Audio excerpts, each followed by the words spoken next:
اليوم بسوي معاكم بإذن الله وصفة من وصفاتي المبتكرة. حبيت أسوي معاكم شيء مميز ومختلف تقدمونه في العيد. الحلا عبارة عن طبقتين من البسكويت بينهم عجينة لذيذة ومقرمشة ومغلف بالشوكولاتة. قول بسم الله ونبدأ وصفتنا. نحتاج كوب إلا ربع من الشعرية الباكستانية المحمصة، كوب من بسكويت الدايجستيف المطحون، 4 ملاعق من الحليب المكثف المحلى.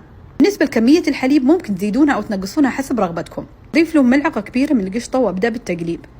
أيضا كمية القشطة تعتمد على قوام العجينة، هذا القوام المطلوب.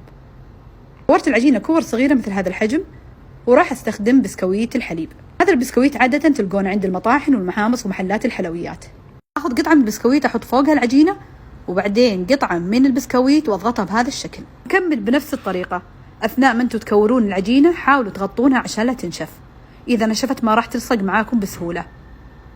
ولو حصل إنها ما لصقت معكم بسهولة، الطريقة سهلة. حطوا شوية من الحليب المكثف المحلى، حطوا العجينة، حطوا شوية من الحليب وقفلوها بهذه الطريقة، راح تلزق معاكم بسهولة. كذا نكون خلصنا كامل كمية.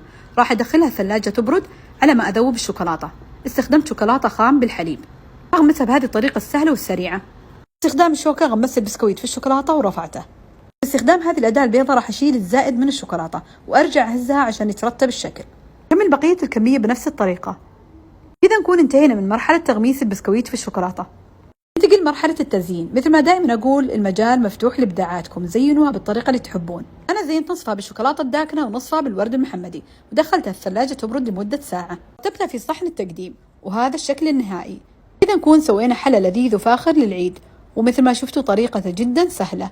تعالوا أوريكم إياه من الداخل.